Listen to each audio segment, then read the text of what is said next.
caleg itu punya kebiasaan pindah secara rombongan. Saya pernah hampir diseruduk mungkin ratusan caleg karena salah bikin tenda di Gunung Tanggamus, maka tiba-tiba rombongan caleg itu turun karena mereka selalu cari makan ke desa-desa itu. Nah, ini caleg-caleg kota ini mungkin sekali juga sedang kelaparan sehingga nyari makan di ibu kota loh, di pusat-pusat ibu kota atau ibu kota provinsi. Tapi yang menarik adalah pembahasan yang dipakai oleh ketua DPP ya, ketua DPD. Ya, DPP dan juga sekaligus DPD Jawa Tengah juga kan. Jadi itu menunjukkan kejengkelan udah sampai di ubun-ubun itu, sehingga musik keluar. Mereka itu challenge gitu. Ya, saya sih senang-senang aja karena setiap kali ada pertengkaran di dalam kabinet atau di dalam partai-partai penguasa, saya senang-senang aja tuh.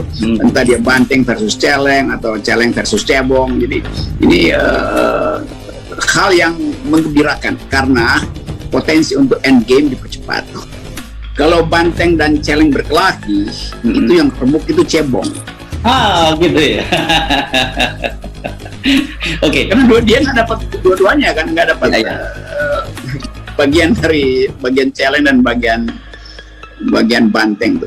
Tapi kita mau lihat sebetulnya ini makro politik dan artinya ada keretakan di dalam partai, dan saya menganggap Ganjar udah bikin garis tegas. Oke, apapun yang terjadi, mau disebut celeng atau bahasa Latinnya mungkin lebih sopan, tapi bagi Ganjar ya to be or not to be itu. Jadi sekali lagi ya percuma sebetulnya disebut apapun, ya Ganjar akan tetap melenggang karena dia udah punya kereta, udah punya lokomotif, persiapannya udah ada, dan itu berarti ada oligarki yang udah berinvestasi pada saudara Ganjar. Sangat aneh ya, sebuah partai itu melarang kadernya untuk menyampaikan aspirasi terkait dengan calon presiden dan wakil presiden. Why? Toh namanya aspirasi kan tidak perlu kita tentang, tidak perlu kita bendung. Apakah aspirasi tersebut kemudian menjadi bahan pertimbangan Megawati? Ya terserah Megawati. Walaupun sebenarnya dari awal aneh juga, masa nasib bangsa ini hanya ditentukan oleh satu orang saja. Bayangkan, hanya Megawati yang berhak untuk menunjuk siapa menjadi calon presiden. Kan kacau.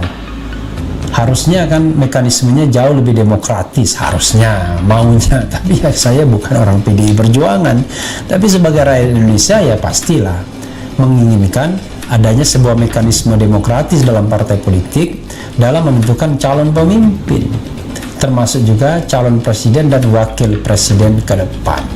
Nah sayangnya itu kan tidak terjadi di partai-partai, tidak hanya PDIP, di partai lain juga begitu. Di partai Nasdem ya, walaupun mau mengadakan katakanlah konvensi partai politik, tapi kan kalau Surya Paloh tidak mengizinkan, nggak boleh juga, nggak bisa juga. Kemudian Golkar sudah menunjuk Erlangga Hartarto sebagai calon presiden kan, tanpa ada konvensi partai misalnya. Jadi agak mundur juga Golkar. Kemudian siapa lagi?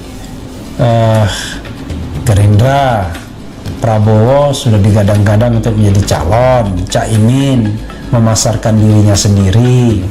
Jadi bisa dibilang tidak ada partai politik yang punya mekanisme demokratis dalam penentuan calon presiden dan wakil presiden.